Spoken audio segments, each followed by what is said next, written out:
ଧସି ଯାଇ ପାରିବେନି। ତୁ ତ ଗୋଟେ ଗାଈଟେ। ମାମୁ ଏ ଆଟା করে ଠିଆ ହେଇଛ କଣ ନା ତଣ୍ଟି କେ କାମରେ କାମୁଡ କାମ একদম সফা ହେଇଯିବ। ରୁହ ରୁହ ମୁଁ ତମ ଗୋଡ଼ ଧରୁଛି ମତେ ଛାଡ଼ି ଦିଅ। ମତେ ଏବେ ନ ଖାଇ ସନ୍ଧ୍ୟାରେ ଖାଇବ। ସନ୍ଧ୍ୟାରେ କାହିଁକି? ତତେ ଏବେ ମୁଁ ଖାଇବି। ମୁଁ ମୋ କୁନି ବାଛୁରୀକି ଘରେ ଏକା ଛାଡ଼ିକି ଆସିଛି। ତା ଦେହ ଭଲ ନାହିଁ। ଭଲ ଘାସ ଖାଇଲେ ଭଲ କ୍ଷୀର ହବ ବୋଲି ଏଇ ଜଙ୍ଗଲକୁ ପଶି ଆସିଥିଲେ। ମୋର ଭୁଲ ହେଇଯାଇଛି। ମତେ ଏବେ ଛାଡ଼ି ଦିଅ। ମୁଁ ଶେଷ ଥର ପାଇଁ ମୋ ଛୁଆକୁ ଦେଖିକି ତାକୁ ପେଟେ କ୍ଷୀର ପିଆଇକି ମନ ଭରି ଗେଲ କରିକି ଆସିଯିବି। ତାପରେ ମତେ ଖାଇବ।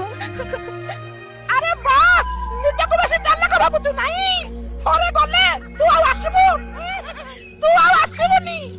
ନାଇଁ ମୁଁ ମୋ ଛୁଆର ରାଣ ଖାଇକି କହୁଛି ମୁଁ ସନ୍ଧ୍ୟାରେ ନିଜେ ଆସିଯିବି। ଆଉ ଯଦି ନ ଆସୁ?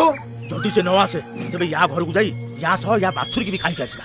ନାଇଁ ନାଇଁ ତାକୁ ଛାଡ଼ି ଦିଅ। ମୁଁ କଥା ରହୁଛି ମୁଁ ନିଜେ ତମ ପାଖକୁ ଆସିଯିବି। ଠିକ ଅଛି ତୁ ଯା।